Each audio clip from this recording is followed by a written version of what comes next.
Welcome back, or perhaps welcome for the very first time, to this quiet little corner of the night where history becomes a lullaby. Tonight we'll drift into a story from long ago, set among the winding halls and hidden courtyards of ancient China.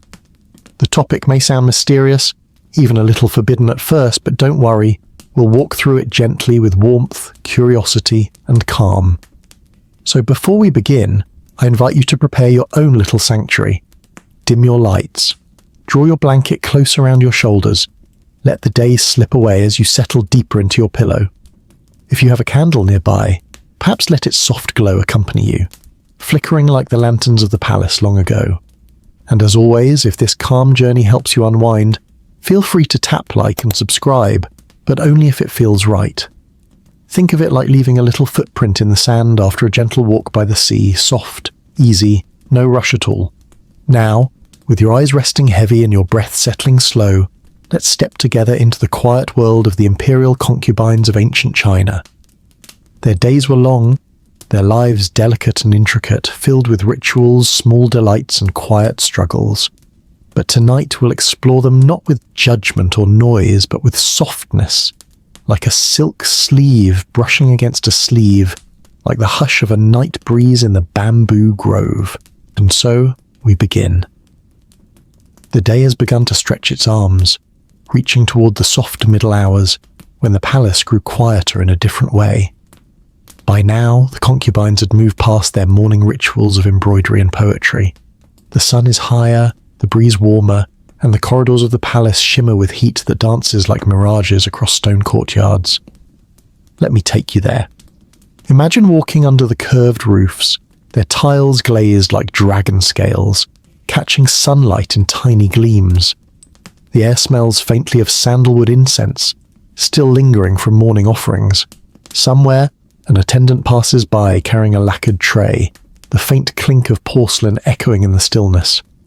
Doesn't that soft echo feel almost like the palace breathing? By midday, concubines often gathered in smaller salons, tucked behind folding screens painted with cranes and lotuses. These weren't raucous dining halls. No, they were quiet chambers where voices lowered to whispers, where laughter rippled like water but never rose too high. Meals were both nourishment and ceremony. Imagine bowls of clear broth, delicate enough to see tiny droplets of oil shimmering on the surface. Imagine biting into candied lotus root, sweet yet earthy, a texture both crisp and tender, like the ancient cousin of a caramel apple slice, unexpected yet comforting. Rice was always there, of course, but elevated with little touches. Pickled plums so tart they made you wince before you smiled, or a drizzle of fermented bean paste that gave depth like a secret you can't quite put into words. And then there were dumplings, always dumplings.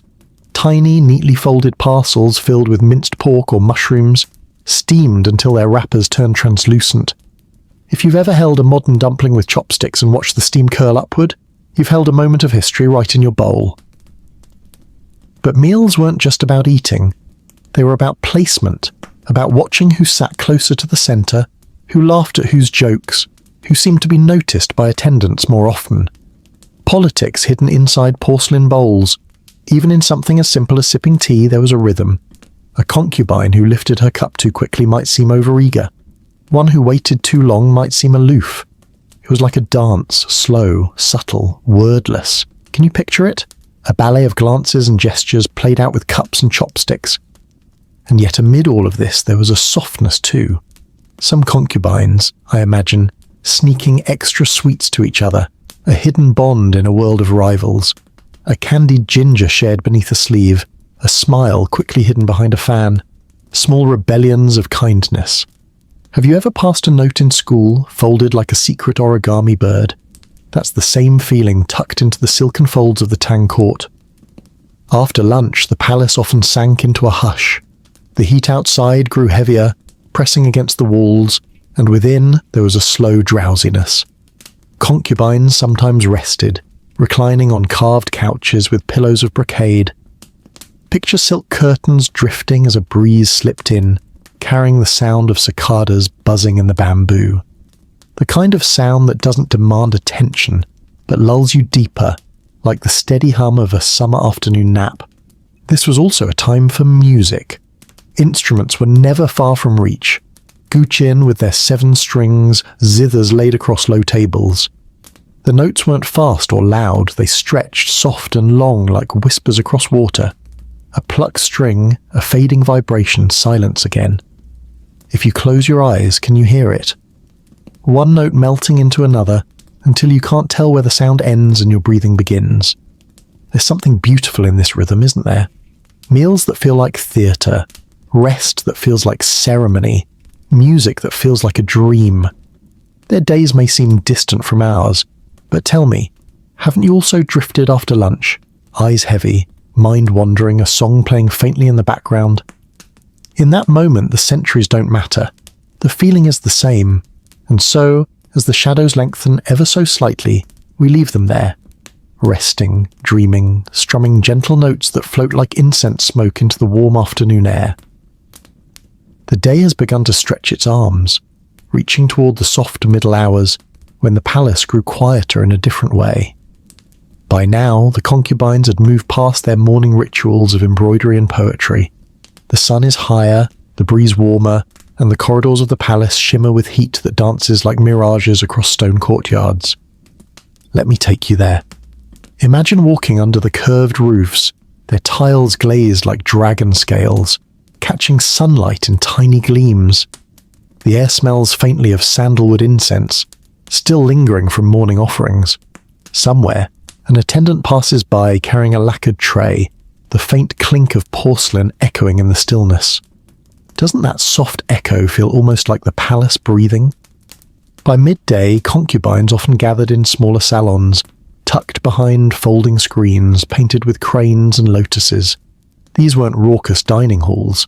No, they were quiet chambers where voices lowered to whispers, where laughter rippled like water but never rose too high. Meals were both nourishment and ceremony. Imagine bowls of clear broth, delicate enough to see tiny droplets of oil shimmering on the surface. Imagine biting into candied lotus root, sweet yet earthy, a texture both crisp and tender, like the ancient cousin of a caramel apple slice, unexpected yet comforting. Rice was always there, of course, but elevated with little touches. Pickled plums so tart they made you wince before you smiled, or a drizzle of fermented bean paste that gave depth like a secret you can't quite put into words. And then there were dumplings, always dumplings. Tiny, neatly folded parcels filled with minced pork or mushrooms, steamed until their wrappers turned translucent. If you've ever held a modern dumpling with chopsticks and watched the steam curl upward, you've held a moment of history right in your bowl. But meals weren't just about eating. They were about placement, about watching who sat closer to the centre, who laughed at whose jokes, who seemed to be noticed by attendants more often. Politics hidden inside porcelain bowls. Even in something as simple as sipping tea, there was a rhythm. A concubine who lifted her cup too quickly might seem over-eager. One who waited too long might seem aloof. It was like a dance, slow, subtle, wordless. Can you picture it? A ballet of glances and gestures, played out with cups and chopsticks, and yet amid all of this there was a softness too. Some concubines, I imagine, sneaking extra sweets to each other, a hidden bond in a world of rivals, a candied ginger shared beneath a sleeve, a smile quickly hidden behind a fan, small rebellions of kindness. Have you ever passed a note in school folded like a secret origami bird? That's the same feeling tucked into the silken folds of the Tang court. After lunch, the palace often sank into a hush. The heat outside grew heavier, pressing against the walls, and within there was a slow drowsiness. Concubines sometimes rested, reclining on carved couches with pillows of brocade. Picture silk curtains drifting as a breeze slipped in, carrying the sound of cicadas buzzing in the bamboo. The kind of sound that doesn't demand attention, but lulls you deeper, like the steady hum of a summer afternoon nap. This was also a time for music. Instruments were never far from reach. Guqin with their 7 strings, zithers laid across low tables. The notes weren't fast or loud, they stretched, soft and long like whispers across water. A plucked string, a fading vibration, silence again. If you close your eyes, can you hear it? One note melting into another, until you can't tell where the sound ends and your breathing begins. There's something beautiful in this rhythm, isn't there?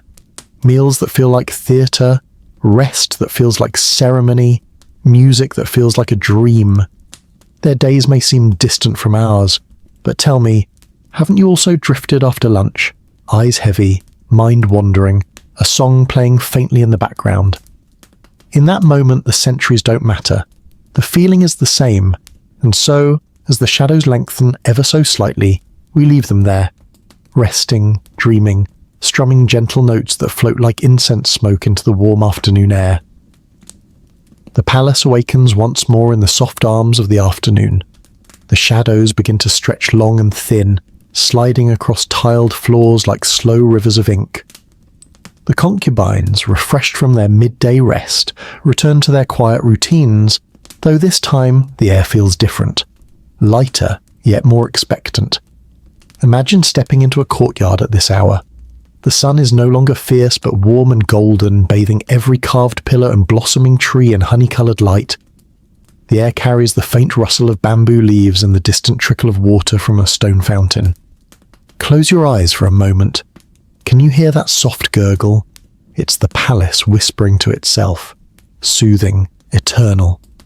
Afternoons often belong to beauty and preparation. Concubines would sit before bronze mirrors, their surfaces polished so finely they caught the reflection of every detail, though always with a gentle blur, like seeing yourself in a shallow pond. Attendants dabbed powders of crushed rice onto their skin, leaving it smooth and pale, while brushes swept rouge across lips as soft as rose petals. Some even painted delicate flowers along their brows, a fleeting artwork meant only for a single evening. Doesn't that sound both extravagant and strangely human? All of us paint ourselves in some way, whether with makeup or simply the small performances of daily life. There was also hair. So much hair. Imagine the weight of intricate coils, buns and braids, each pinned in place with jade combs or gold ornaments shaped like phoenixes and butterflies. The sound of those ornaments clinking together was like wind chimes. Tiny, musical, unplanned. If you've ever fiddled with jewellery and enjoyed that soft metallic jingle, you already know the palace's secret music. And as beauty routines unfolded, there was also practice. Dance rehearsals in echoing halls, silk sleeves fluttering as if they were wings. Dancers would sway and turn with movements so slow, so deliberate, that each gesture seemed carved into time itself. It wasn't exercise, it was art.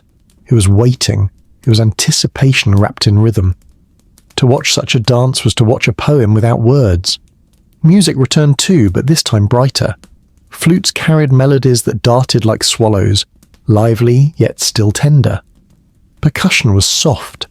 Little wooden clappers, hand drums struck gently. Together they created an atmosphere that wasn't quite a festival, but not far from it. A rehearsal, perhaps, for moments when the emperor might summon them to perform. Imagine being one of them, heart steady, breath deep, every motion a blend of elegance and hope. Still, not every concubine lived in the spotlight. Many were like shadows themselves, quiet, unnoticed, their afternoons spent stitching or whispering stories to one another. Some might trade tales of their hometowns far beyond the palace walls, a mountain village where the air smelled of pine, a seaside town where gulls cried over waves, their voices dropped low, secrets folded into memory. Can you feel the ache of longing there, like homesickness pressed into silk? And yet, even in this longing there was companionship. Rivalries existed, of course, but so did bonds, soft as candlelight. Two women laughing over a private joke, hiding their giggles behind sleeves. Another braiding her friend's hair, fingers moving gently, carefully, as though weaving not strands but comfort. Little gestures that said, "I see you, you're not alone." As the sun began to lower, painting the sky in strokes of orange and lavender, the palace took on a dreamlike glow. The day was shifting, preparing for evening, but the concubines lingered in that in-between space. Their reflections still shimmered in bronze mirrors, their music still floated through the air. Their dances still echoed faintly in empty halls, and so, with a heart both heavy and light, we step quietly from this golden afternoon into the promise of twilight. Twilight in the palace was a world of its own. The day's brightness softened into gentle shadows, and lanterns began to glow one by one like stars descending to earth. Concubines often described this hour as the most enchanting, for it blurred the line between duty and dream. Imagine walking through a covered corridor at this moment. The wooden beams above are painted deep red, their edges gilded with gold that now catches the fading light. Servants move quietly, lighting oil lamps. Each flame flickers alive, casting warm halos that tremble against the carved walls. Doesn't it remind you of sitting beside a fireplace, watching the glow move and dance as if it had its own heartbeat? Evenings often began with baths, but these were no ordinary rinses. Pools were carved from stone, water scented with herbs, ginger, chrysanthemum, even slices of orange peel drifting lazily on the surface. Attendants poured hot water from tall kettles, and steam rose in silver curls, wrapping the air in warmth. A concubine stepping into that bath would feel the weight of the day melt away. Can you almost feel it yourself? The soothing relief of heat against skin, the hush of water closing in like a gentle embrace. After bathing, silk robes replaced heavy formal gowns. They were lighter, flowing, sometimes dyed in soft shades of lavender or pale green. A robe tied with a sash, hair let loose for a while. This was as close as they came to relaxation. There's something universal in that moment, isn't there? Like us slipping into pajamas after a long day, different fabrics, different times, but the same sigh of comfort. Dinner in the evening was often more elaborate than midday meals. Imagine a long lacquered table, dishes arranged like jewels, fish steamed with ginger, duck roasted until the skin crackled, bowls of noodles glistening with sesame oil, and for sweetness, glutinous rice balls floating in syrup, little bursts of sweetness that rolled on the tongue like tiny treasures.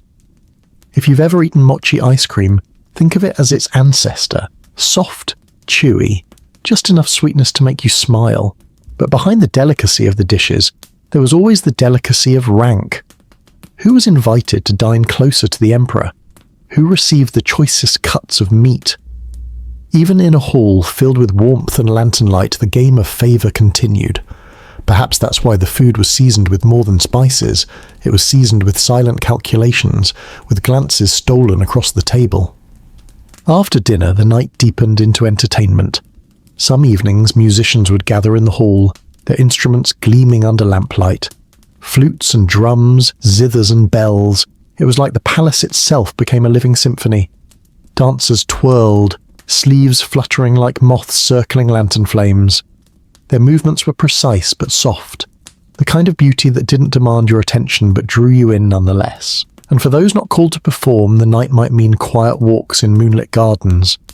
The sound of cicadas faded, replaced by the distant croak of frogs and the gentle splash of koi stirring in their ponds.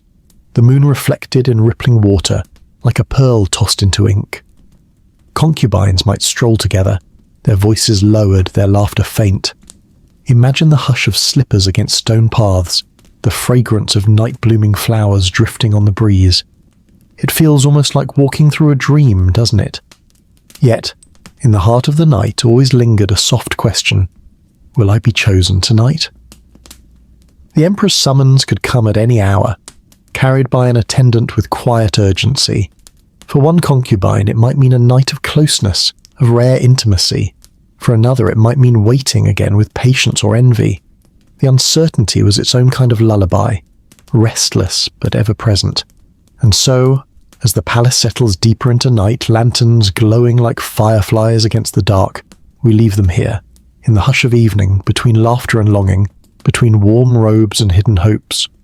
Night has fully arrived and the palace rests beneath a velvet sky. The stars hang quietly above Chang'an, scattered like grains of polished rice across a deep, endless bowl. The moon, pale and round, watches over the courtyards and tiled roofs, bathing them in a glow so soft it feels like silk drawn across stone. Inside, the atmosphere changes once again. The echoes of music and laughter fade, replaced by a hush that settles heavy in the air. Lanterns remain glowing, but dimmer now, their flames shrinking into small, steady hearts of light. Imagine walking slowly through those halls at this hour, your footsteps softened by woven mats, the scent of sandalwood smoke lingering like the final note of a lullaby. Doesn't it feel as though the palace itself is exhaling finally at rest? For the concubines, the night was never simple. Some would return to their chambers, settling onto low couches with embroidered pillows. They might sip a final cup of warm tea, delicate jasmine or chrysanthemum steeped until the petals floated like tiny lanterns on the surface. Tea at night was not for energy, but for calm, like the way we cradle a mug of chamomile today, seeking comfort before sleep. Different leaves, same longing. Others, however, awaited summons, a knock at the door, the quiet rustle of an attendant's robe. These small sounds could shift an entire destiny. To be chosen meant being lifted into the Emperor's presence, into a rare world of candlelight and whispers. To be overlooked meant another night of waiting, wondering, stitching dreams into silk by the light of a single lamp. Have you ever lain awake listening for a message that never arrived? That was their nightly rhythm, hope and stillness tangled together. Within chambers, rituals of beauty returned. Hairpins removed, heavy ornaments laid gently into carved boxes. Long hair brushed until it flowed like ink across silk cushions. Some concubines painted their brows fresh, just in case, while others simply let their faces rest, bare and quiet. Imagine that feeling. The cool relief of removing adornments, of letting your true skin breathe, almost like unbuttoning the day and slipping into the night. There was also the companionship of stories. Concubines who were not summoned might gather in twos or threes, speaking softly by candlelight. Tales of their childhood villages returned again, the taste of wild berries, the smell of spring rain on dirt roads, the laughter of siblings now far away. These weren't political strategies or poems for emperors, just fragile memories shared in the dark. Have you ever noticed how stories told at night feel closer, warmer, as if the darkness protects them? That was their gift to each other. Outside, the gardens changed under moonlight. Flowers folded inward, dew gathered on leaves, and the koi beneath the pond grew still, drifting like silent dreams. Concubines strolling the garden at this hour would see the reflections of lanterns ripple across water, broken and reformed with each step of the breeze. The air smelled of night-blooming jasmine, stronger now, sweet enough to cling to the breath. Walking there must have felt like stepping through poetry itself. And in the deepest hours, when most of the palace had surrendered to sleep, attendants kept their quiet watch. The faint crackle of oil lamps, the occasional bark of a dog beyond the walls, the whisper of a robe brushing past stone. These sounds stitched the night together, forming a lullaby without words. Finally, in her chamber, a concubine might lie back on her low bed. Silk blankets drawn close, a pillow stuffed with herbs meant to calm the mind. Perhaps mugwort, perhaps lavender. She would close her eyes, listening to the faint hum of crickets, the soft rush of wind against shutters. Sleep, when it came, was rarely free of dreams. Some dreamed of home, some dreamed of being chosen, and some, perhaps, dreamed only of silence. And so the night draped itself over the palace, heavy yet tender.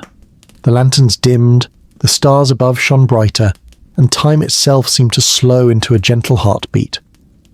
We leave them there now, resting, waiting, drifting deeper into the mysteries of sleep. Dawn again. The sky above the palace glows pale, brushed with soft strokes of pink and grey, like the opening page of a watercolour scroll.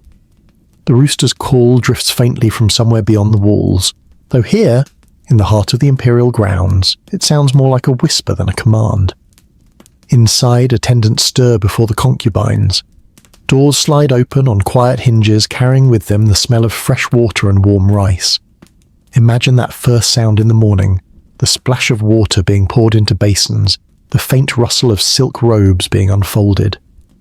Doesn't it feel like the palace is gently clearing its throat, preparing for another day? Concubines rise slowly, some with practiced grace, others with the lingering heaviness of dreams. Their chambers catch the first beams of sunlight through lattice windows, patterns of light and shadow spilling across the floor like woven cloth.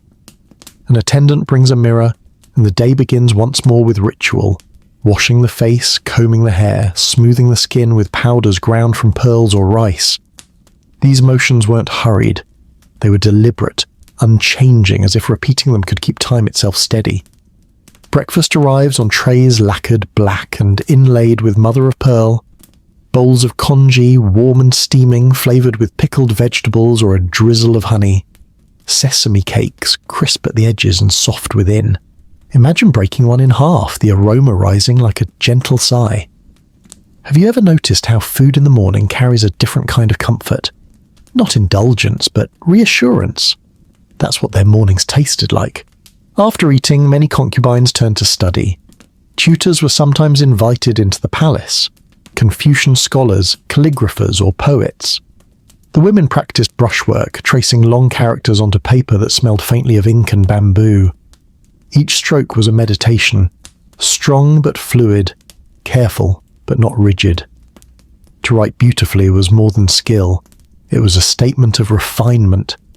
And in that quiet discipline, the palace itself seemed to fall still, listening to the hush of brushes across paper. Others chose music.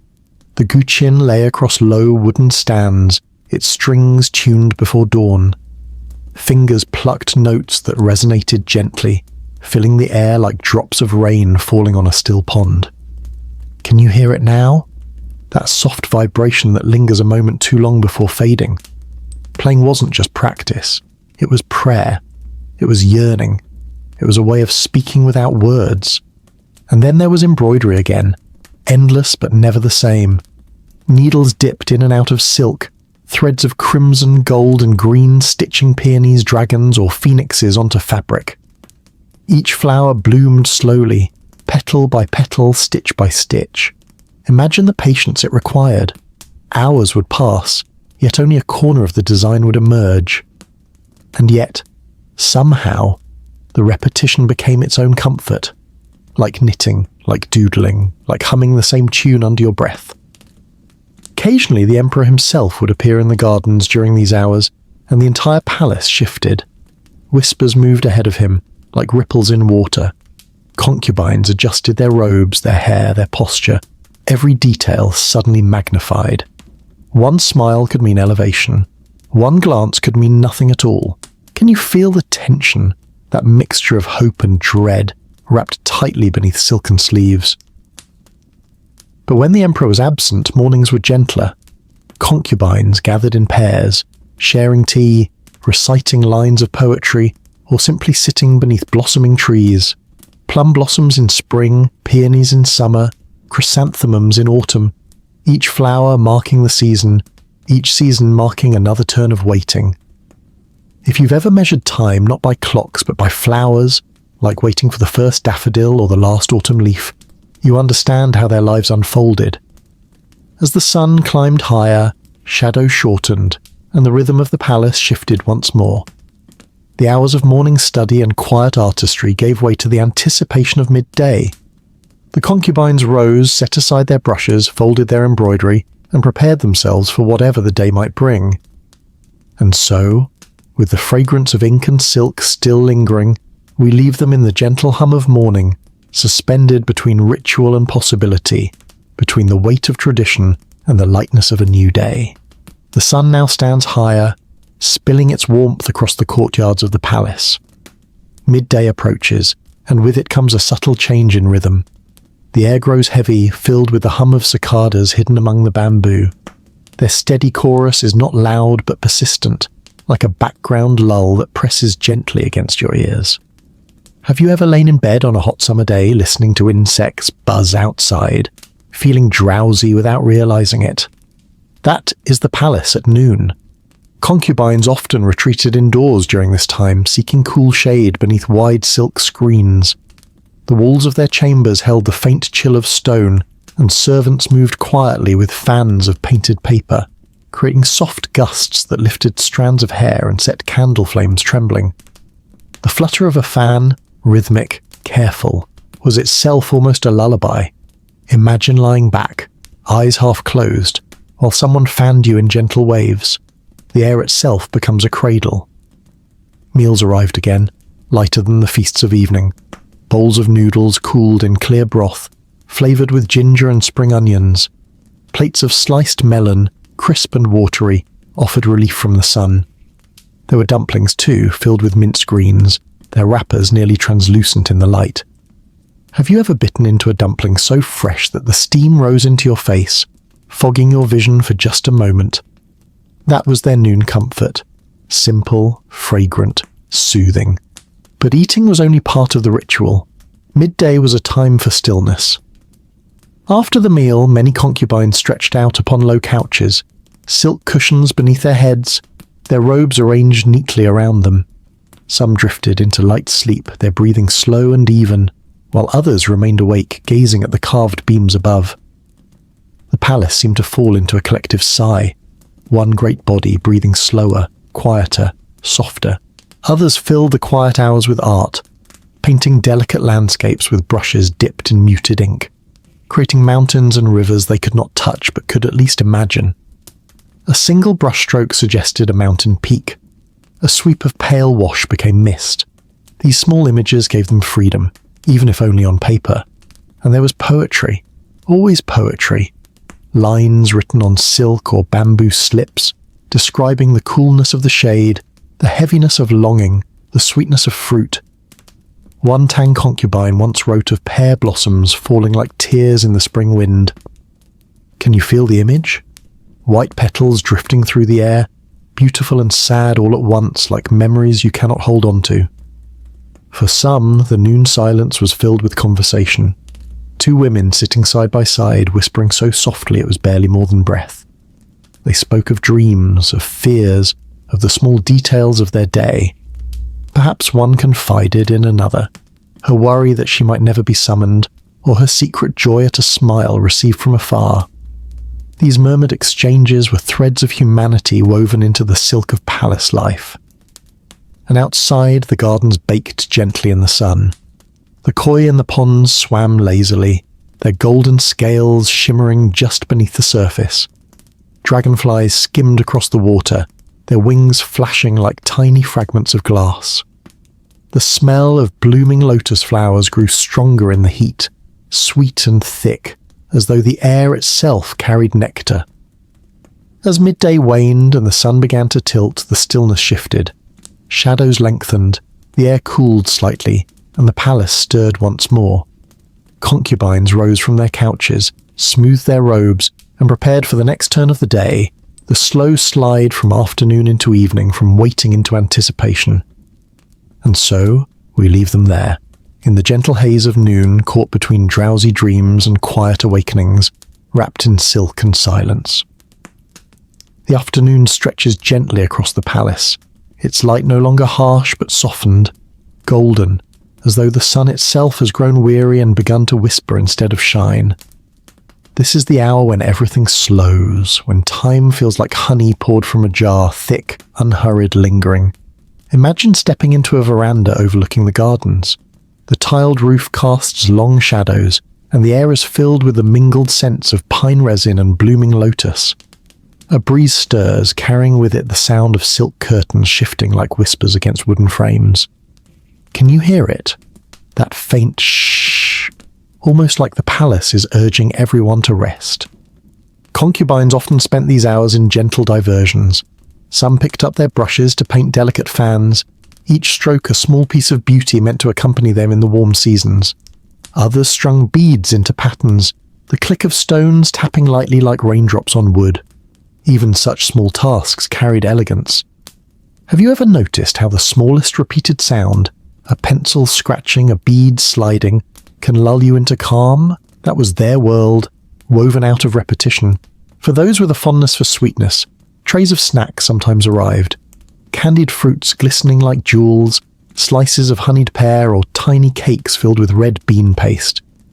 One might lift a sesame ball, its golden crust crisp and hollow, revealing warm filling within. A surprise, a little joy.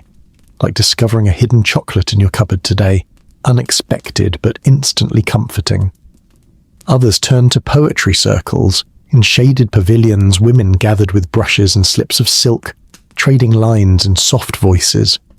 One would recite the opening, "The autumn breeze cools the jade steps."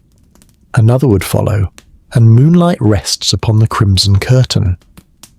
Back and forth they went, weaving verses together like threads on a loom. Their laughter was quiet, never breaking the stillness, but threading through it like silver bells. Sometimes musicians came out into the open air. The soft pluck of strings floated across the pond, where koi stirred lazily beneath lily pads. A flute joined, carrying long notes that stretched across the water like dragonflies skimming the surface. Close your eyes for a moment. Can you feel the way sound bends when it travels outdoors?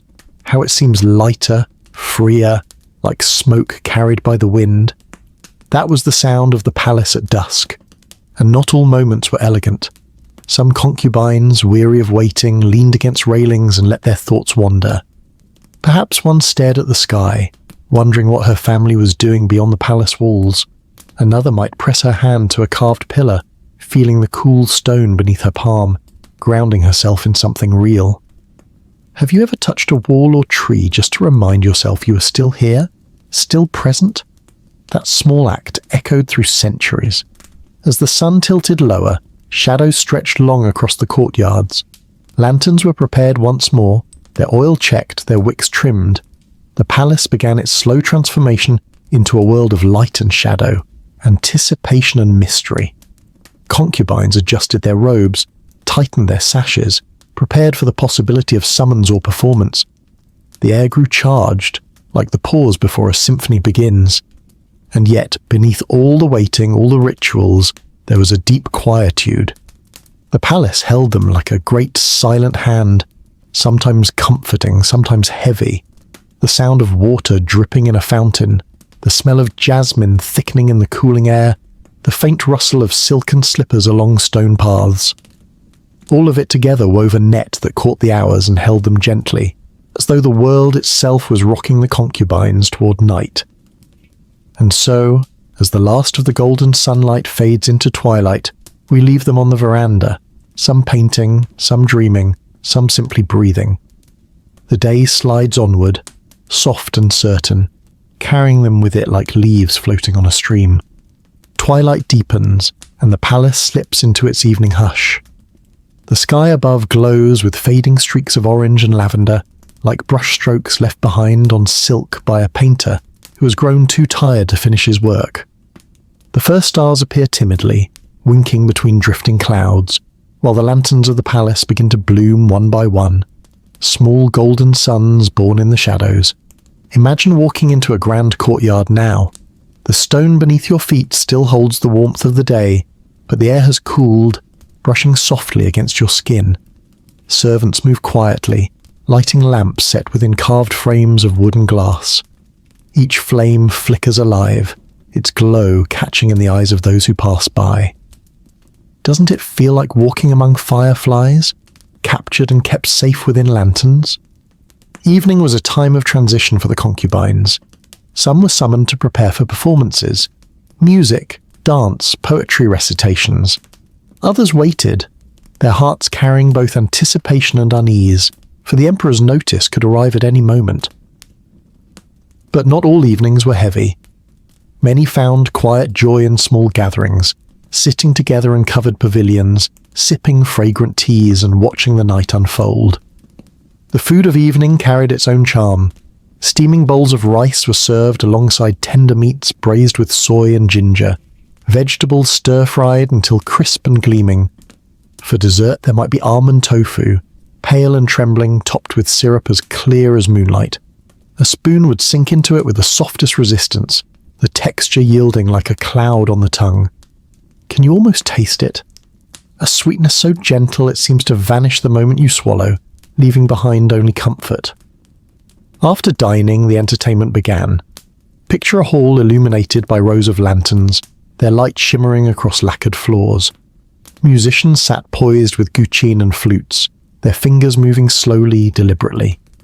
The first notes filled the chamber like ripples spreading across a pond, each vibration soft but certain, drawing everyone into its spell. Dancers followed, their robes flowing in waves of colour, crimson, gold and jade green. Sleeves fluttered like butterfly wings, bodies swayed as though pulled by invisible strings of the music. The rhythm was not wild, not hurried but languid, dreamlike. Have you ever watched a candle flame bending in the wind, its movement both fragile and endless? That was the dance of the concubines, delicate yet infinite, full of meaning hidden in slowness. Those not performing observed quietly, their faces calm though their minds raced with unspoken thoughts. Each gesture, each smile was measured. To laugh too loudly, to seem too distracted, could mark one as careless. And so they mastered the art of composure, present, graceful, unreadable, a performance within the performance. Yet outside the halls, the gardens offered escape. Under the moonlight, lotus ponds mirrored the sky, their blossoms opening like pale lanterns against the dark water. The air was thick with their perfume, mingled with the sharper scent of pine drifting from the hills beyond.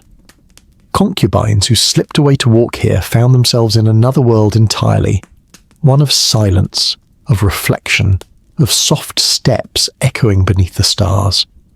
Perhaps two would share whispers as they strolled, the sound of their voices merging with the distant croak of frogs. And in these moments humanity revealed itself. Laughter muffled behind hands, secrets shared in murmurs, or a sigh released into the night air. For all the grandeur of the palace, they were still women, dreaming, longing, hoping, fearing, just like us, though separated by centuries and walls of jade. As the evening deepened, and the last performances ended, the concubines returned to their chambers. Lanterns glowed faintly through the corridors, casting soft shadows that swayed with each passing breeze. The palace seemed to exhale, its heartbeat slowing once again, preparing for another night of waiting, of wondering, of dreams. And so, we leave them here, in the glow of lantern light, wrapped in silk and mystery, standing at the edge of night's embrace. Night has now unfolded fully, draping the palace in a veil of stillness. The corridors that once shimmered with music and laughter have quieted, and the vast courtyards lie bathed in silver moonlight. The stars above shine brighter, freed from the last embers of sunset, scattered like grains of salt across the velvet sky. Imagine standing at the edge of a lotus pond at this hour. The water reflects the moon so perfectly that it looks as though another world lies just beneath the surface. A koi stirs slowly, breaking the reflection into ripples, then stills again, as if even the fish know this is a time for calm. The air carries the scent of damp earth and blossoms that bloom only at night. Heavy, sweet, almost intoxicating. Inside the chambers, the concubines prepare for rest, though rest rarely came simply. Some were summoned by the emperor, their chambers suddenly filled with hurried footsteps and whispered instructions. To be chosen meant stepping into a world of candlelight and silk sheets, where every glance held weight, every word might shape tomorrow. Others, left behind, settled into quieter routines. They slipped into lighter robes, brushed their hair free, and lay upon low couches, their thoughts drifting like clouds across a dark sky. For comfort, attendants sometimes brought small bowls of warm sweet soup, black sesame, red bean, or honey water. Imagine sipping that in the stillness of night, the warmth spreading through you like an embrace from within. Doesn't it feel familiar? That universal comfort of something warm before sleep. Some concubines passed the hours with stories. Gathered around a single lantern, they whispered tales of distant villages, fields of rice shimmering in the sun, markets filled with chatter, rivers rushing against wooden bridges.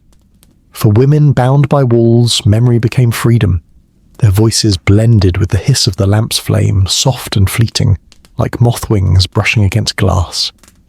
Others turned inward, seeking solace in poetry or song. A concubine might pick up a guqin and play softly, her notes barely louder than breath.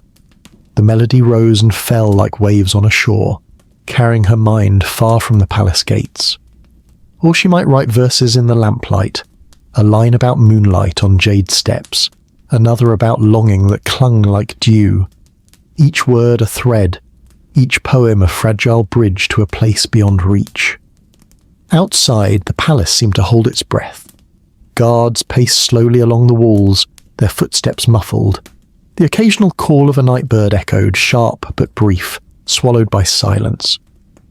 Even the wind softened, brushing through bamboo groves with a sigh. Have you ever lain awake at night, hearing only the faintest sounds, the hum of insects, the whisper of leaves, the distant bark of a dog? That was their lullaby, a song written by the stillness of the world itself, and beneath this calm lay the quiet ache of uncertainty. Would tomorrow bring favour or neglect? Would a poem be noticed, an embroidered robe admired, a smile remembered? Life in the palace was gilded, but within the gold there was always the weight of waiting. Imagine drifting into sleep with those thoughts pressing softly against your heart, like waves tapping endlessly at the shore. As the night deepens, the lanterns are extinguished one by one. Darkness folds across the palace, leaving only the moon and stars to keep watch. Concubines rest, some dreaming of love, some of freedom, some of nothing at all. And so, we leave them here, in the embrace of night, their breaths slow, their bodies wrapped in silk, their hearts caught between hope and stillness. The palace wakes again, but this time under a softer sky. Dawn filters through the lattice windows, not in blazing gold, but in pale silver light, diffused by morning mist. The walls and rooftops glisten faintly with dew, and the gardens beyond the courtyards breathe out the cool scent of damp bamboo and blossoming plum. It is a fresh beginning, though one that repeats itself endlessly, like a gentle song played every day at the same hour. Concubines rise slowly, some stretching their arms beneath silk covers, others stirred awake by the quiet rustle of attendants. The first task of the morning is not rushing or noise, it is cleansing. Bowls of water are carried in, steam curling faintly above the porcelain rims. Imagine dipping a silk cloth into that warm water, then pressing it against your face. The sensation is soft, soothing, almost like the morning itself pressing a calm hand upon your skin. Breakfast is prepared, light and fragrant. Small buns filled with sweet lotus paste, bowls of porridge simmered until smooth as cream, pickled vegetables placed like tiny jewels in porcelain dishes. Have you ever woken early and found joy in a simple warm meal, the steam rising, the taste gentle but grounding? That is how their mornings began, not with grandeur, but with quiet comfort. After the meal, the palace rhythms resumed. Some concubines turned to study, their brushes dipping into ink that smelled faintly of pine resin. Calligraphy was not merely writing, it was breathing in ink and exhaling in strokes, each one alive with intention. Watching the characters form across silk was like watching a bird in flight, fluid, graceful, fleeting. Others chose embroidery, their needles flashing in the soft morning light. A peony took shape, petal by petal, in threads of scarlet and gold. Dragons curved across the fabric, fierce yet delicate. Hours might pass before a single flower bloomed on the cloth, but patience was the rhythm of their days. Doesn't it feel almost meditative to imagine stitching without hurry, each thread a step towards something whole? And beyond study and art, there was music. The gutian rested on wooden stands, its 7 strings tuned carefully. A concubine would press her fingers against them, releasing notes that lingered in the chamber, echoing against carved beams. Each vibration was like a droplet of water falling into stillness, soft ripples spreading outward, fading, then silence again. Have you ever noticed how the smallest sounds in the morning feel sharper, more alive? That is what their music carried, a stillness wrapped around sound. Not all moments were disciplined. Sometimes, laughter drifted softly between companions. 2 women might sit side by side, sipping tea, whispering small jokes, their hands covering smiles. Perhaps one shared a candied fruit, sliding it across the table as though it were contraband. These were tiny rebellions, sparks of warmth inside the formality of the court. And of course there were gardens. After lessons or music, some concubines strolled through shaded paths. The plum blossoms were falling, their petals gathering on the stone like scattered snow. Servants swept them aside, but the blossoms fell faster than they could be cleared. Imagine walking there, the petals brushing your robe, the scent of flowers clinging to your breath. Doesn't it feel like stepping through a dream that refuses to end? But beneath this calm, there was always the undercurrent of anticipation. Every concubine knew her life balanced on the fragile thread of notice. A glance, a smile, a word could change the day, the year, the future. So each morning was lived twice, once in action, once in waiting.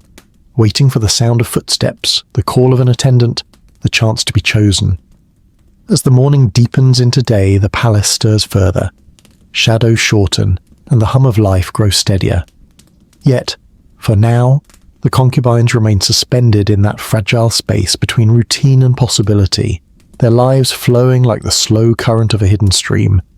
And so, we leave them here, in the misty calm of morning, where silk whispers, ink flows, and hope lingers quietly beneath every breath. The sun has climbed higher, and the palace begins to glow under its midday warmth. The shadows shrink against the walls, and the courtyards glimmer as if polished by light itself. Yet, despite the brightness outside, the chambers remain cool, shaded by silk screens and wooden lattices that filter the sun into soft patterns upon the floor.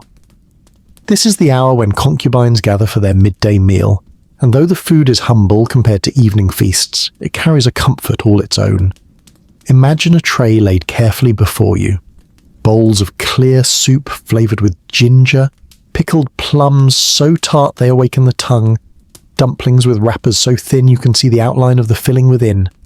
Steam rises from each dish, curling upward like the brushstrokes of a calligrapher. Have you ever noticed how even the simplest food feels like poetry when eaten slowly, without hurry?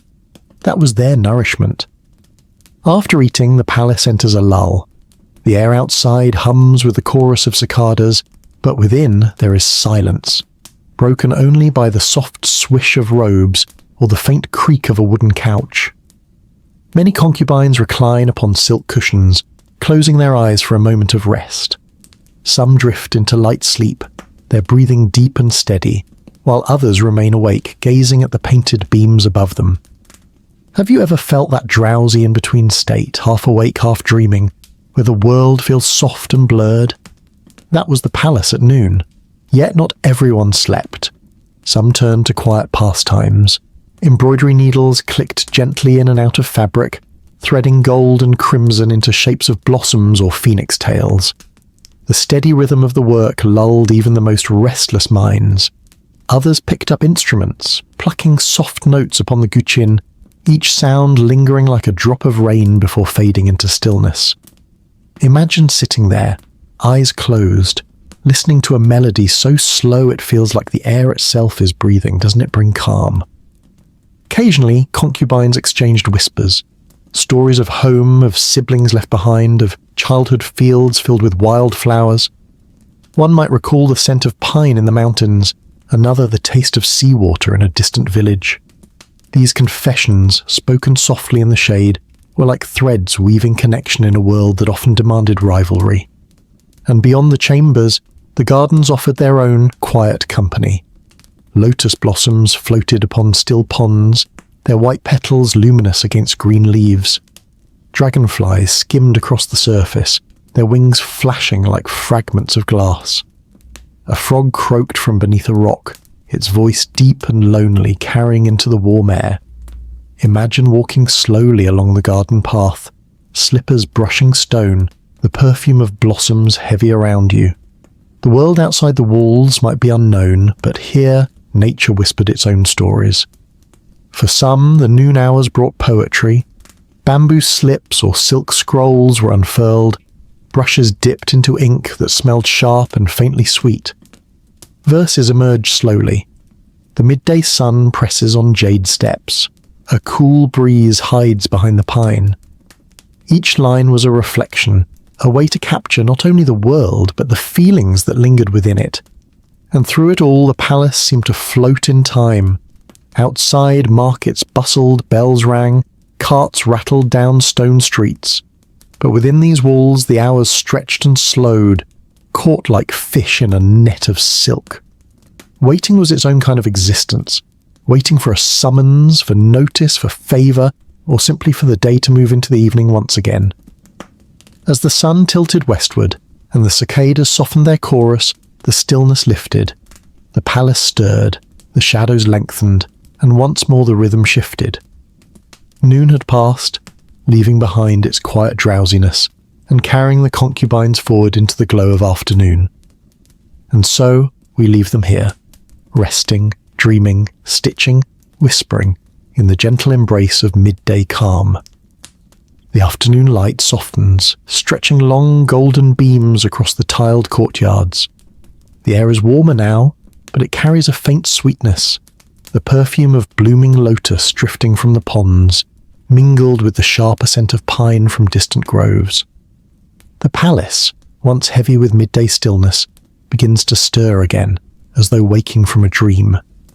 Concubines emerge from their shaded chambers, their silk robes catching the light with every step. Imagine the colours: pale lavender, jade green, soft rose, shifting like watercolour as they move. Attendants follow, carrying parasols to shield their mistresses from the sun, the paper glowing translucent as sunlight passes through painted cranes and blossoms. Doesn't it feel almost like stepping into a living painting? These hours often belong to leisure, though leisure in the palace was never without meaning. Some concubines gathered in shaded pavilions, where low tables were arranged with tea sets. The fragrance of oolong rose with each pour, curling in thin wisps that seemed to linger in the air longer than the sound of their voices.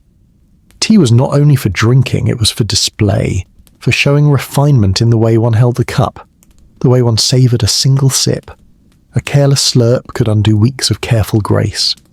Have you ever noticed how the smallest gestures sometimes carry the heaviest weight?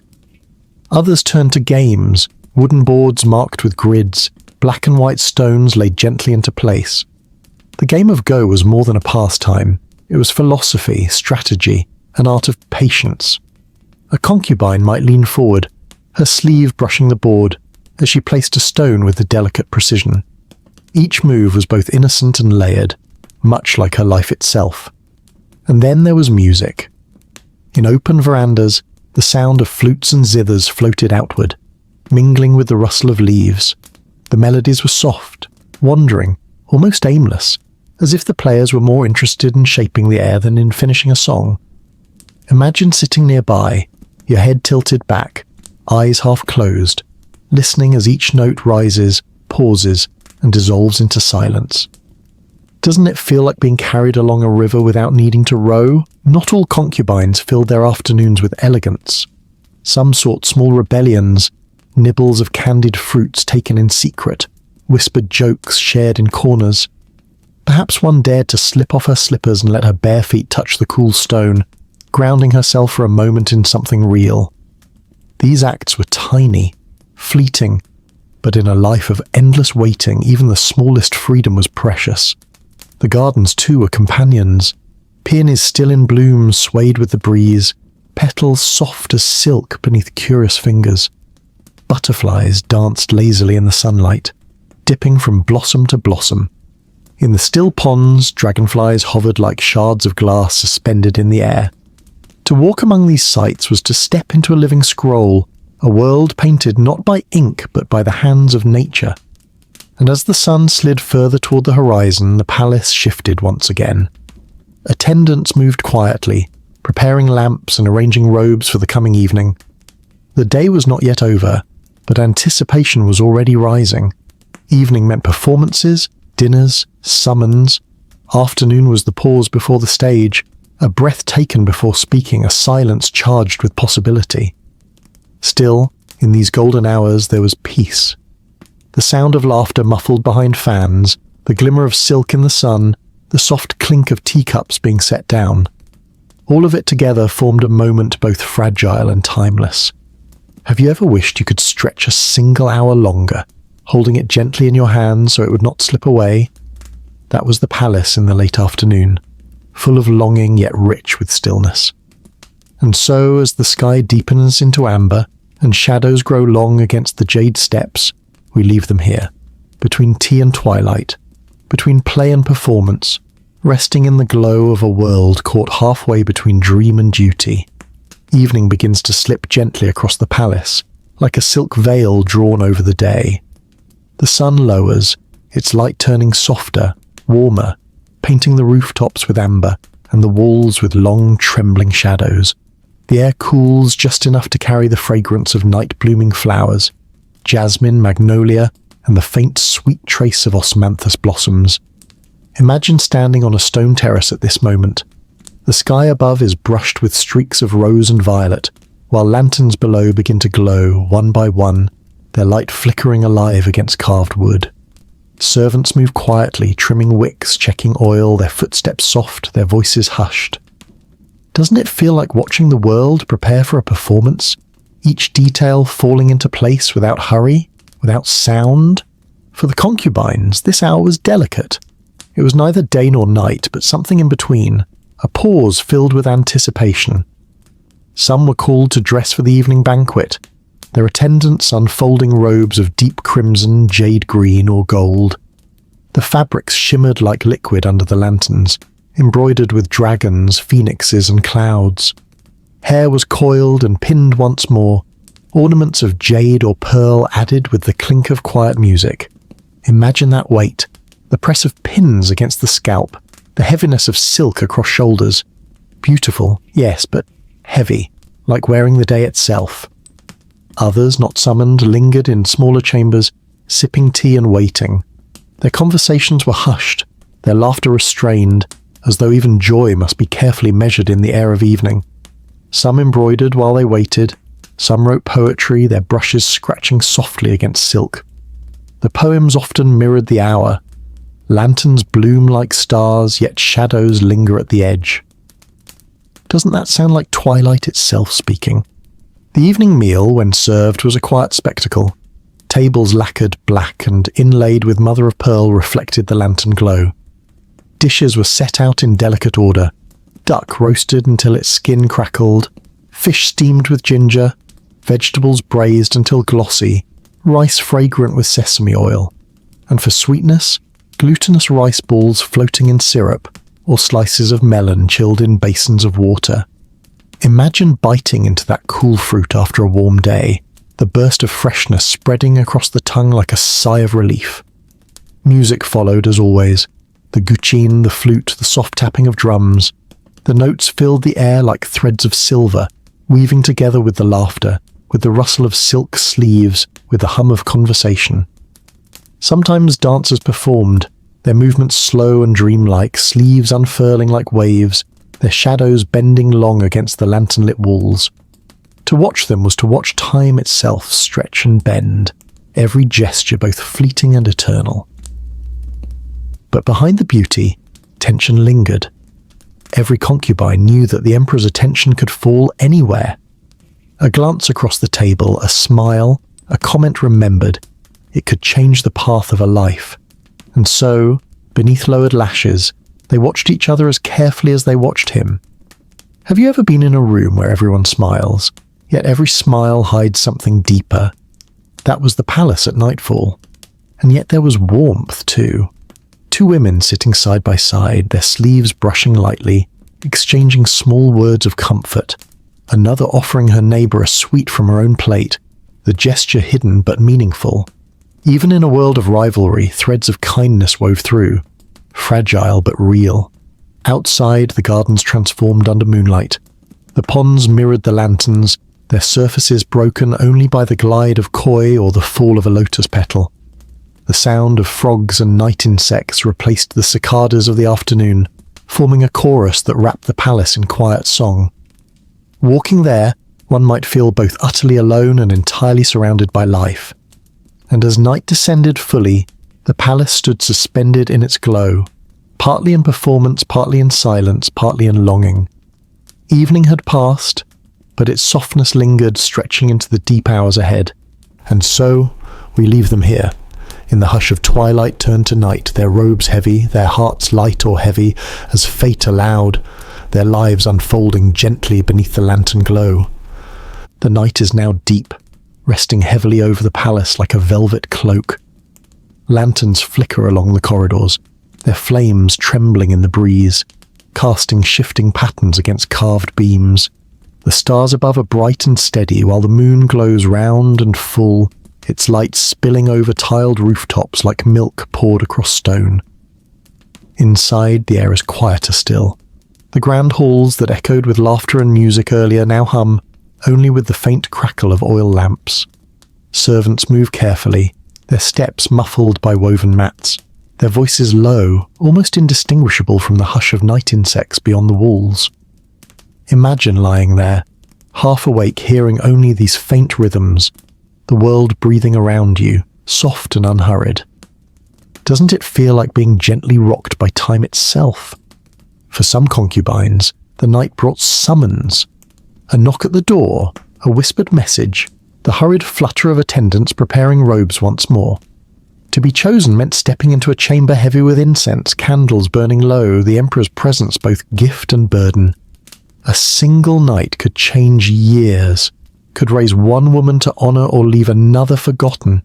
The air itself seemed charged with destiny. For others, the night passed in waiting. They lay upon silk cushions, hair loosened, robes light and soft against their skin. Some stared at the painted ceilings, tracing the shapes of dragons and clouds in the lamplight.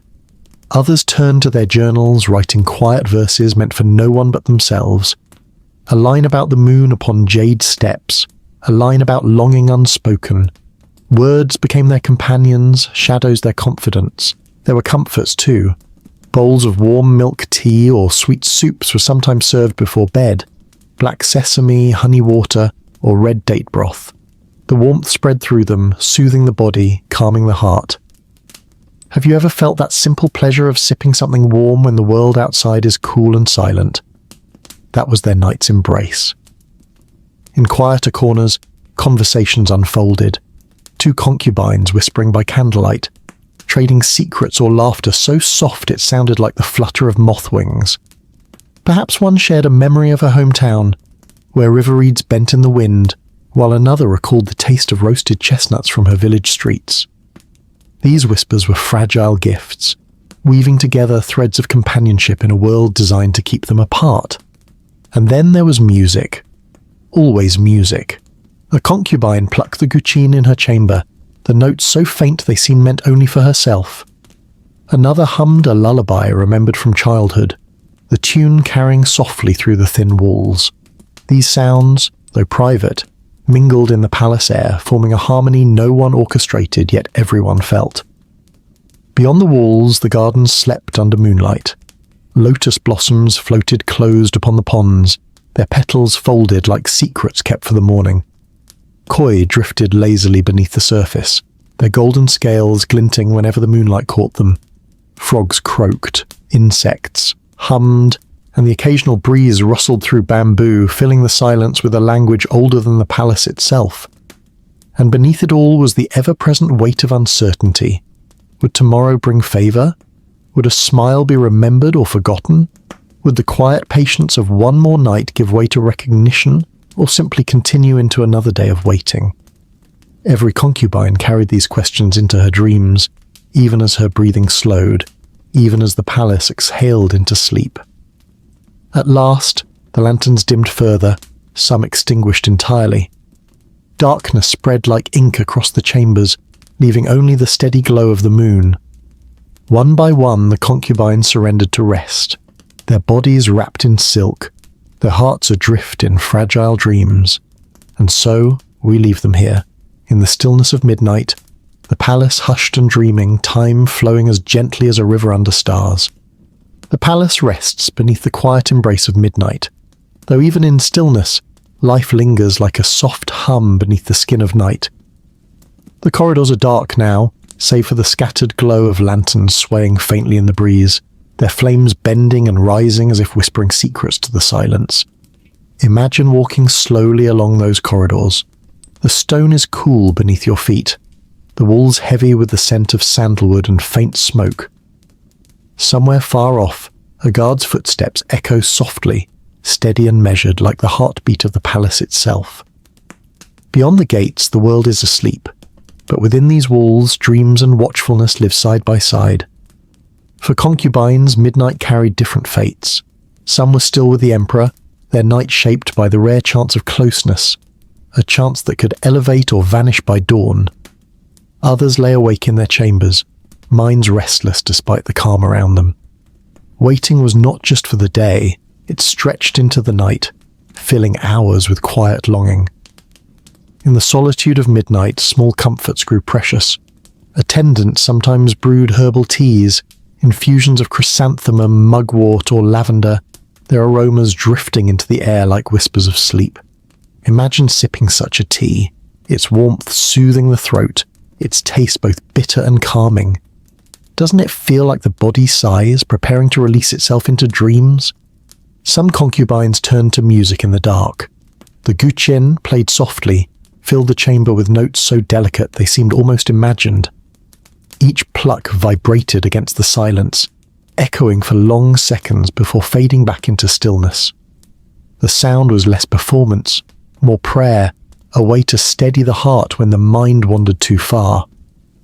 Others found comfort in writing, poems scratched onto slips of silk by lamplight, verses of longing for home, of rivers flowing beyond palace gates, of families unseen for years.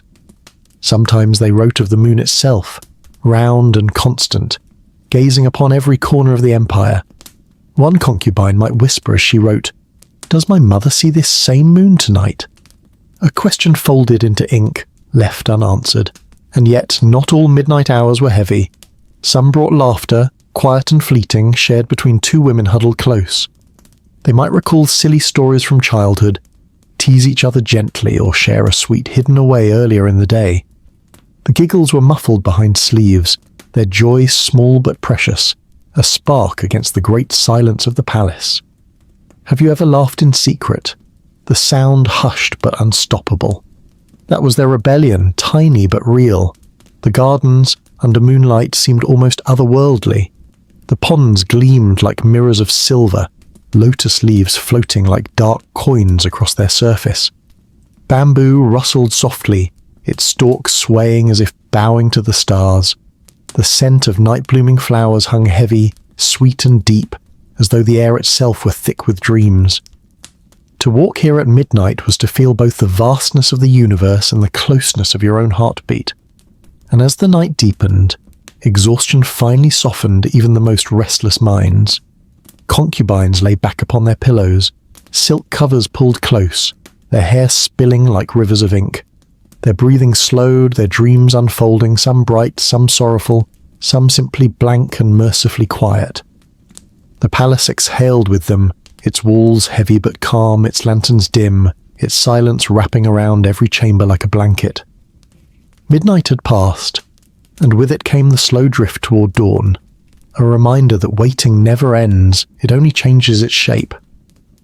And so we leave them here, in the softest hours of night between longing and laughter, between tea and dreams resting beneath the watchful eye of the moon. The faintest glow of dawn begins to return, brushing the horizon with strokes of pale grey and rose. The palace still lies mostly in silence, but change stirs at the edges. Birds hidden among the bamboo begin to call softly, their voices clear and bright against the heavy quiet of night. Have you ever woken just before sunrise, when the world is still wrapped in shadow, yet the promise of light is already there? That is the hour the concubines stirred once more. Attendants entered the chambers quietly, carrying bowls of water warmed by the embers of the night's fire. Steam curled upward, soft and steady, carrying the faint scent of herbs steeped within. Concubines rose from their low couches, their movements slow, robes loose, hair spilling across their shoulders like rivers of ink. The morning cleansing began again, as it had the day before, and would the next day too, a ritual both ordinary and sacred. The water touched their faces, cool and refreshing, washing away the heaviness of dreams. A silk towel pressed lightly against the skin, a comb untangling hair, a touch of powder to smooth the complexion. The mirror, polished bronze, reflected their faces not perfectly but softly, as though even the glass wanted to be kind at this early hour. Breakfast was simple, yet delicate. congee cooked until smooth, sweetened with honey or dates, fresh buns stuffed with sesame paste, their warmth filling the air like the smell of baking bread. Tea poured from porcelain pots, curled into the air with a fragrance both sharp and soothing. Imagine sipping that tea while the world outside is still half asleep. Doesn't it feel like holding warmth in your hands, a comfort before the day truly begins? After breakfast, the palace shifted into its morning rhythm. Concubines moved to their studies, brushes in hand, tracing long characters across silk or paper. Each stroke was steady, intentional, a meditation wrapped in ink. The words were not only practice, they were philosophy, lines of wisdom carried down from centuries before. To master the brush was to show not just skill but grace of spirit. Music returned too. The guqin sang its slow notes, the flute carried melodies that echoed across the courtyards. Each sound merged with the morning air, rising like mist, fading just as gently. Listening in those moments, one might feel the palace itself was breathing, each note a sigh exhaled into the dawn. Some concubines strolled in the gardens, their steps slow upon stone paths damp with dew.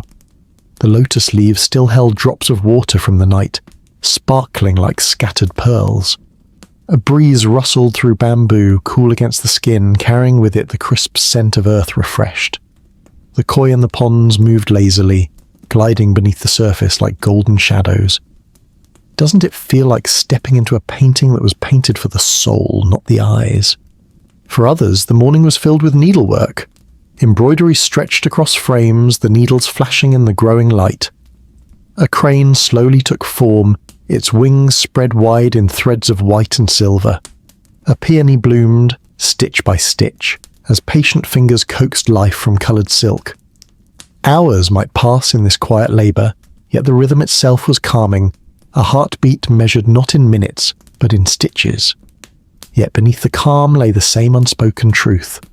Every gesture, every note, every stitch was part of a larger performance. To be seen, to be remembered, to be chosen. Waiting was never absent. It lived within every hour, even in the peace of morning. And so, as the sun finally crests the horizon, spilling golden light over rooftops and gardens, the palace awakens fully. The day begins again, as it always does, a cycle of ritual, of beauty, of longing and silence. And we leave them here, in the soft embrace of dawn, their lives unfolding gently like lotus petals opening to the sun. The sun has risen higher now, its light spilling fully across the palace roofs, warming the glazed tiles until they shine like dragon scales. The air is fresh, touched with the fragrance of pine resin from distant hills, mingled with the sweetness of early blossoms. This is the time of morning when the palace truly awakens, when footsteps echo more clearly in the courtyards and the hum of daily life grows steady. Concubines gather in shaded halls, their robes light, the hair arranged neatly with jade combs and pearl pins. Attendants bring trays of ink, brushes and paper, preparing for the hours of study and practice that define the morning. Imagine a row of women, each poised gracefully, brushes dipped in ink black as night, tracing characters onto silk. The strokes are steady, flowing, deliberate. Writing in this way is not just learning, it is breathing, it is meditation, it is art. Have you ever written slowly just for the feel of pen against paper? That is what calligraphy was for them, a calm rhythm in a world of uncertainty. Others take up the guqin or flute, filling the chambers with soft notes. The melodies rise and fall gently, like waves upon a shore, carrying a hush that spreads outward, settling even the air. Each pluck, each breath, seems to stretch time, holding it still for just a moment longer. If you close your eyes now, can you hear it? A sound so faint it feels less like music and more like the palace whispering to itself. There is embroidery too, always embroidery. Silk stretched taut across frames, needles glinting in the light. Thread by thread images emerge. Cranes flying across clouds, flowers blooming in eternal spring, rivers winding endlessly. The patience required was immense, yet the rhythm soothing. Stitch, pull, knot, stitch, push-pull knot, like the steady beat of a heart measured and constant.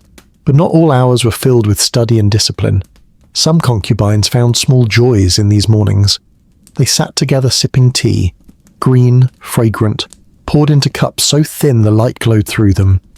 Alongside the tea came tiny plates of sweets, candied ginger, sticky rice cakes, almonds dusted with sugar. One woman might share a sweet with another, slipping it beneath a sleeve as though it were contraband. Their laughter was soft, muffled behind fans, but real nonetheless. Doesn't it remind you of school days, sneaking candy into quiet classrooms? The gardens, too, called to them.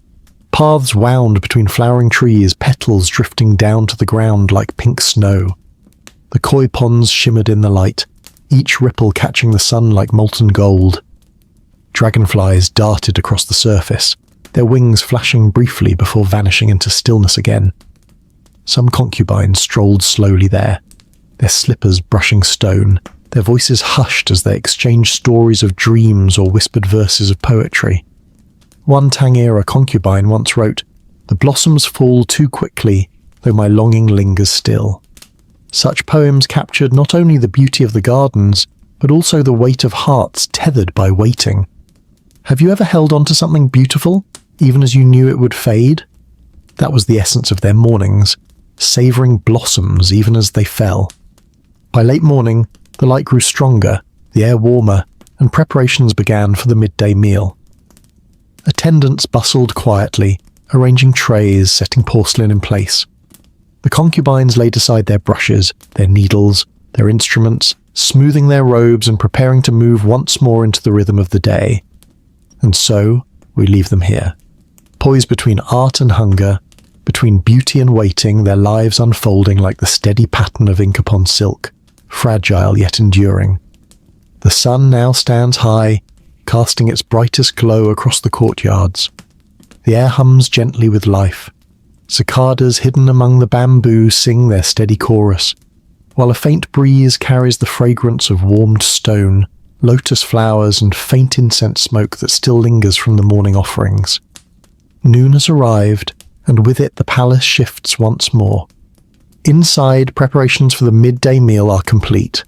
Attendants move silently, carrying trays lacquered in black, their surfaces gleaming like mirrors. Porcelain bowls clink softly as they are placed upon low tables. Imagine the scene: steaming rice, fragrant with sesame oil, vegetables stir-fried quickly in hot pans, their colours vibrant and crisp. Fish seasoned with ginger, its aroma rising like a comforting sigh. And always there were dumplings, filled with pork, mushrooms or greens, soft parcels that held warmth within. Doesn't it sound familiar? Like comfort food that stretches across centuries, reminding us that people in every age sought the same gentle joy in a meal? Concubines gathered in their appointed places, the arrangement itself a quiet reflection of rank and favour. Some sat closer to the centre, where every gesture might be noticed. Others lingered on the edges, their eyes lowered, their voices hushed. Yet even in silence, meaning unfolded. Who received the choicest cuts? Who was served first? Who lingered longest over a cup of tea? The meal was not simply food. It was another kind of performance, delicate and wordless. After dining, the palace sank into its noon hush. The courtyards grew hot under the full weight of the sun, but inside, silk screens cast cool shadows, and fans stirred the air in gentle rhythms. Concubines reclined upon couches, their robes arranged neatly, their eyes growing heavy. Some surrendered to sleep, their breathing steady, their dreams drifting soft and shapeless. Others remained awake, staring at painted ceilings or the dim glow of lanterns, their thoughts wandering far beyond the palace gates. The quiet was filled with small, soothing sounds, the flutter of a fan, the soft creak of wood as someone shifted, the faint hum of cicadas outside. Together they formed a lullaby, wrapping the hours in stillness. Have you ever lain on a summer afternoon, listening to the hum of the world, feeling yourself drifting without realizing it? That was the palace at midday, an endless, drowsy dream. Yet even in stillness, creativity bloomed. Some concubines reached for brushes, writing verses to capture the moment. The noon sun presses heavy, yet the heart drifts light as mist. Others stitched quietly, their needles moving without hurry, embroidering flowers that mirrored the gardens they could see only through carved windows. A few plucked notes from their instruments, not for an audience but for themselves. A song too soft to travel far, a comfort kept close. And then there were conversations, whispered in corners. Two women speaking of the past, of rivers and mountains left behind, of laughter that once filled their family homes. Another pair perhaps spoke of hope or of fears, whether they would ever be remembered, whether their days would change. Their voices were faint, but the bond was real, a fragile thread against the weight of palace silence. Outside, the gardens shimmered under the midday sun. The lotus blossoms glowed, their petals wide and open, while the ponds reflected the sky so brightly it was like staring into light itself. Dragonflies darted, koi stirred lazily, and the air shimmered in the heat. The world beyond the walls was busy, but here time moved slowly, stretching the hour into eternity. And as noon gave way to afternoon, the palace stirred once more. Shadows lengthened, the air cooled slightly, and concubines rose from their couches, smoothing their robes, preparing for the next chapter of the day's rhythm. And so, we leave them here, in the drowsy calm of midday, their lives suspended between sleep and wakefulness, between longing and acceptance, wrapped in the gentle hush of summer light. The sun begins its slow descent, and the palace shifts into the golden embrace of late afternoon. The heat of midday softens, and the air grows gentler, filled with the hum of cicadas and the rustle of leaves stirred by a wandering breeze. Light spills through carved lattice windows, painting delicate patterns across stone floors, patterns that change with every passing minute, like time itself drawing and erasing its art. This is the hour when concubines return to gentle pastimes, each choosing her own rhythm. Some gather in shaded pavilions, where trays of tea are set upon low tables. The fragrance of jasmine tea rises into the air, its steam curling in thin, graceful threads. Alongside the tea come plates of small delicacies, slices of candied lotus root, crisp sesame biscuits, and chilled fruits glistening with dew. Imagine biting into a slice of cool melon after the warmth of the day, the sweetness dissolving like snow upon the tongue. Doesn't it feel like a sigh made edible? Others turn to the game of Go. Black and white stones click softly against the wooden board, each move deliberate, thoughtful, unhurried. The game is quiet, yet heavy with meaning, a reflection of strategy and patience. Watching it unfold is like watching clouds drift. Slow, yet constantly shifting, never still. There are dances too, practiced in long halls. Silk sleeves flutter in arcs of colour, feet glide across polished floors, and the rhythm of the body becomes a living poem. Each turn, each gesture, is deliberate, as though carved into air. Even rehearsals feel like performance, for the act itself carries beauty, whether witnessed by many or none at all. Have you ever swayed alone to music, not for an audience, but simply for yourself? That was their quiet rebellion. And then there are the gardens. By late afternoon, they glow with a special kind of light. The ponds catching reflections of the sky, the lotus blossoms lit from behind like lanterns. Concubines stroll slowly along the stone paths, parasols shading them, their slippers brushing softly against the ground. The breeze carries the fragrance of blossoms, mingling with the distant sound of bamboo rustling. Every step feels suspended, as though time itself has slowed to let them breathe. In these hours, conversation often flows more easily. Laughter ripples softly behind painted fans, secrets are exchanged in whispers, and poems are recited like gifts. One woman might compose a line aloud, "The setting sun dyes the clouds in rose," while another replies, "The river reflects them, blushing as it flows." Their voices rise and fall like the call and response of birds, playful yet tender. Some find solitude instead, sitting quietly beneath a tree, watching shadows lengthen, listening to the sound of cicadas fading as birds return to the branches. The stillness offers its own comfort, a reminder that silence can hold as much as words. Yet even in these gentle hours the undercurrent remains. The Emperor's gaze, unseen, always hovers at the edges of their thoughts. A smile tonight, a summons, a word, such moments could change everything. And so, beneath the laughter, beneath the poetry, there lingers an unspoken anticipation, a quiet ache woven into every breath. As the sun finally dips lower, painting the sky in shades of amber and violet, lanterns are prepared once more. Flames flicker to life, their glow catching on jade ornaments, on silken sleeves, on faces both hopeful and weary. The palace shifts again, readying itself for the evening ahead. And so we leave them here, in the golden hush of late afternoon, between leisure and longing, between laughter and silence, as the world turns gently toward night. Evening has returned, drawing its soft curtain across the palace. The last beams of sunlight melt into the horizon, painting the rooftops with amber and rose, while lanterns glow steadily along the corridors. The air cools, carrying with it the mingled fragrances of night-blooming jasmine and the faint smoke of sandalwood. The world feels hushed, as though holding its breath for what is to come. Inside the great halls, preparations begin once more. Attendants move gracefully, their robes whispering against stone as they arrange low tables and set porcelain bowls in careful order. The evening meal is not hurried. It is a slow unveiling.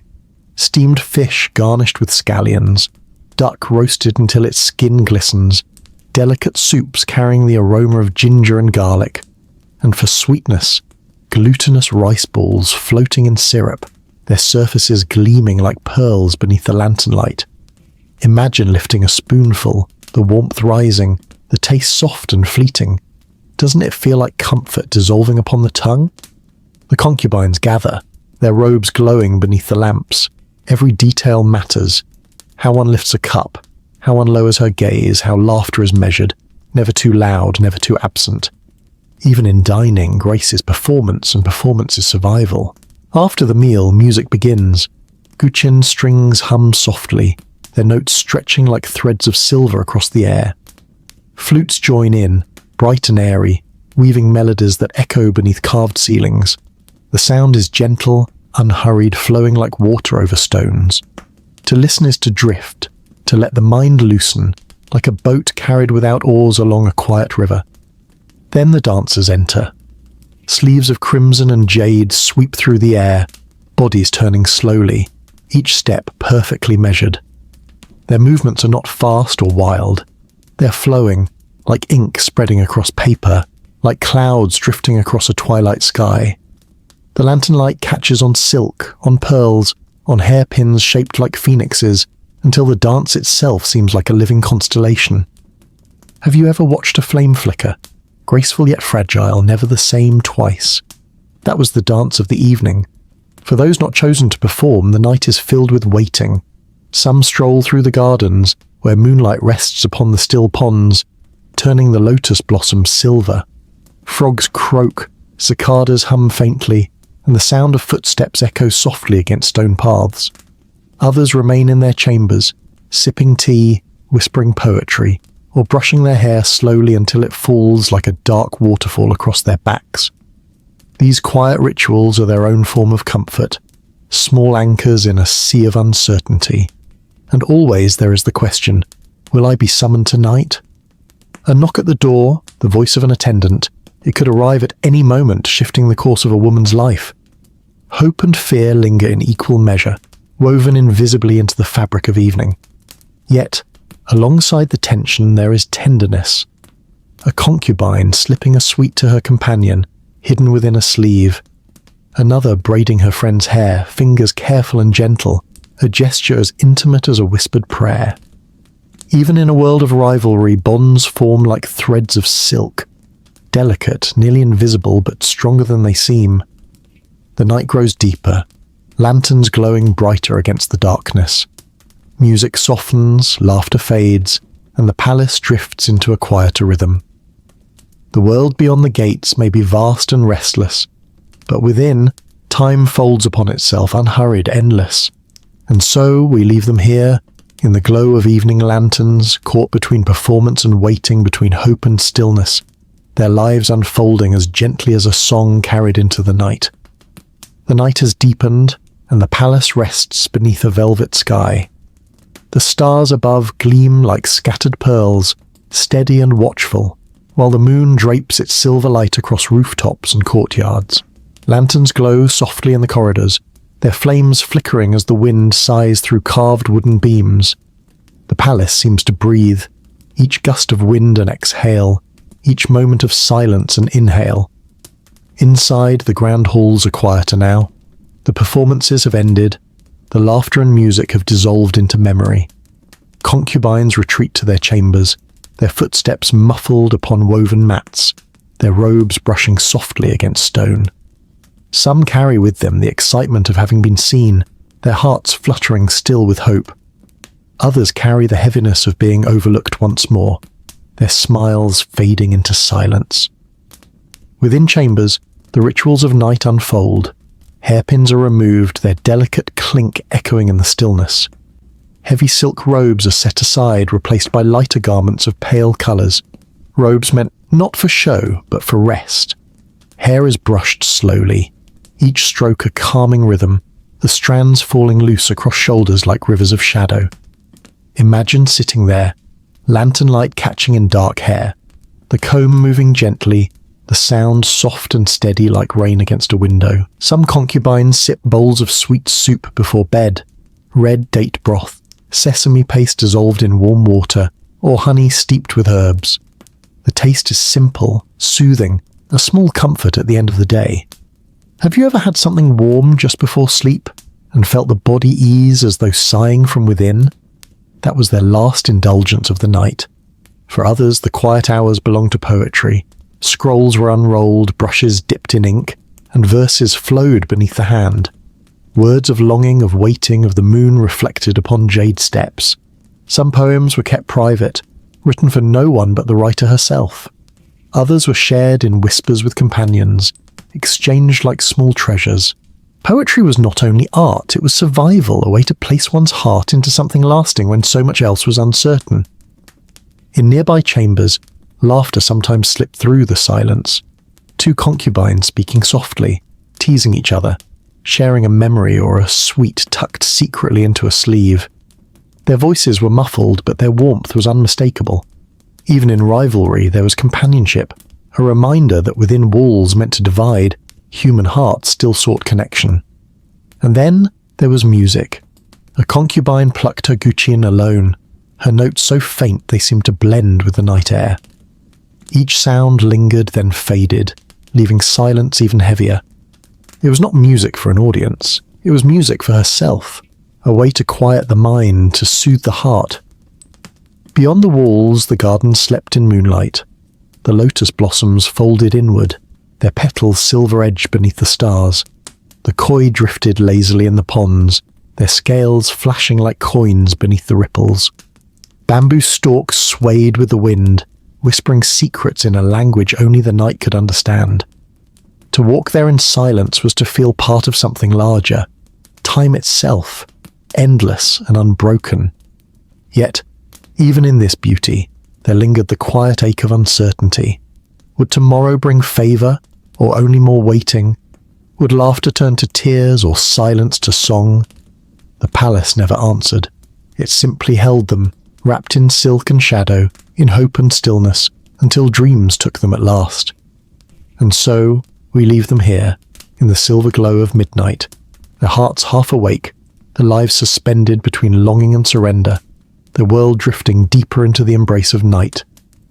The night is at its deepest, the palace wrapped in velvet silence. The lanterns in most corridors have been extinguished, leaving only a few steady flames glowing faintly in corners. Their light flickers gently, barely touching the polished stone, as though even fire itself has grown drowsy. Above, the stars scatter freely, more brilliant now, and the moon rides high, casting silver patterns across the tiled rooftops. Inside, the hush is profound. Concubines lie in their chambers, some already surrendered to sleep, others drifting in the hazy space between wakefulness and dream. The world around them feels muted, softened, The crackle of oil lamps, the faint rustle of silk, the distant call of a night bird.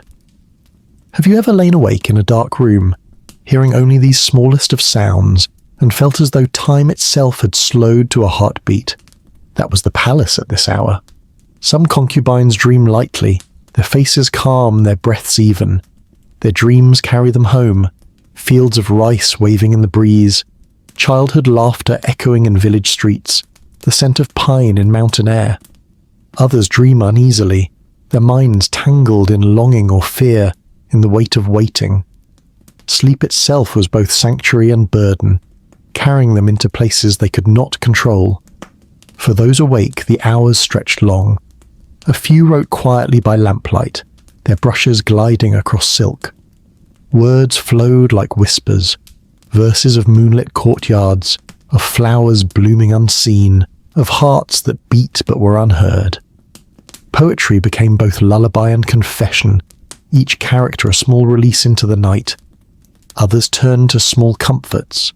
A sip of herbal tea left warm beside the bed, its aroma faint but steady. A comb running through loosened hair, the strokes slow, repetitive, soothing. Or simply the act of listening. The palace breathing around them, the faint rustle of the world outside, the sound of silence itself.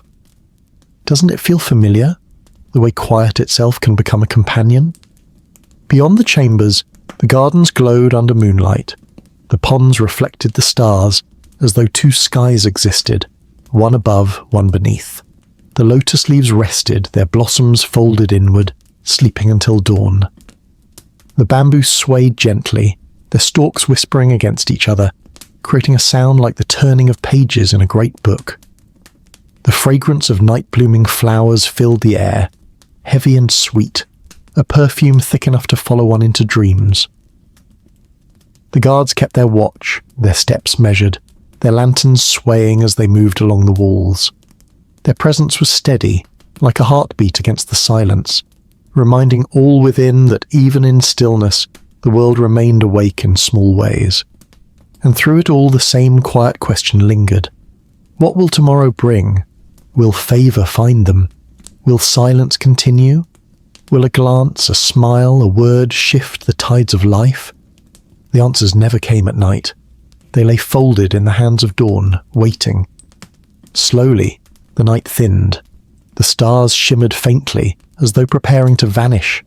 The moon tilted lower, brushing the horizon.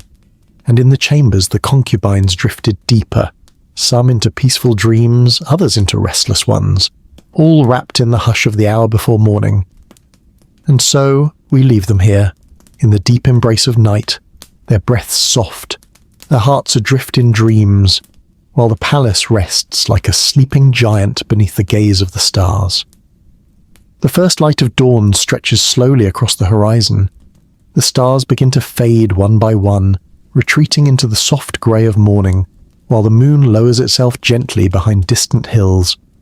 The palace, so full of shadows and whispers in the night, now glows faintly with the promise of a new day. Within the chambers, concubines stir once more. Some open their eyes to the pale light filtering through lattice windows, patterns of gold and shadow painting the floor. Others rise slowly, brushing aside the silk covers, their movements unhurried as though reluctant to leave the cocoon of dreams.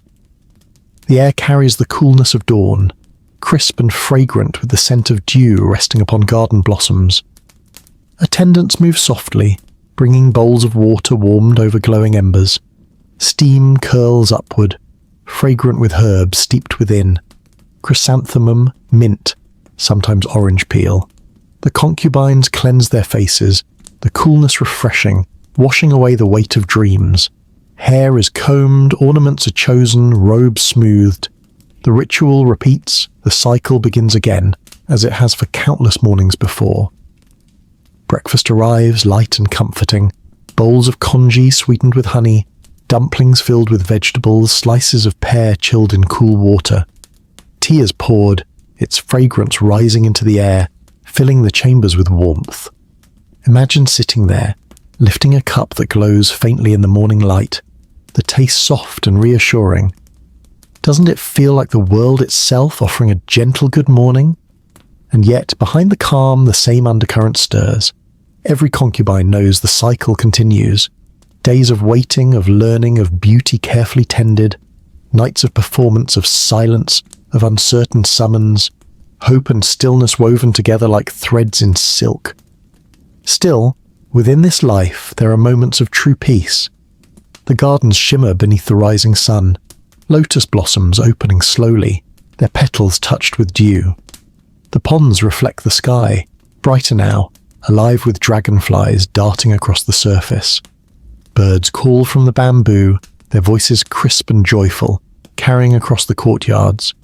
Concubines walking there breathe in the freshness of morning, their steps soft, their hearts lifted, if only for a moment, beyond the weight of walls. Poetry is written anew, verses capturing the day's first light. Dew clings to blossoms, fragile as longing. The sun lifts gently, scattering shadows. The brush glides, the ink flows, and with it the heart finds release, and so the cycle continues. The palace is eternal, its rhythms unbroken, its beauty constant yet fleeting. Within its walls, the concubines live lives both gilded and confined, woven with silk and shadow, laughter and longing, stillness and song. Their days unfold like petals opening to the sun, fragile yet enduring, brief yet endless in memory. As dawn spreads across the empire, the palace breathes deeply once more, ready to carry its secrets into another day. And we leave them here, in their world of ritual and waiting, of beauty and silence, resting beneath the eternal rhythm of time. May these quiet memories of long-ago lives guide you gently into your own dreams tonight. If this journey helped you drift into calm, leave a soft word below, only if it feels right. For now, close your eyes, rest deeply, and until we meet again, sweet dreams, my friend. Soft whisper sign off.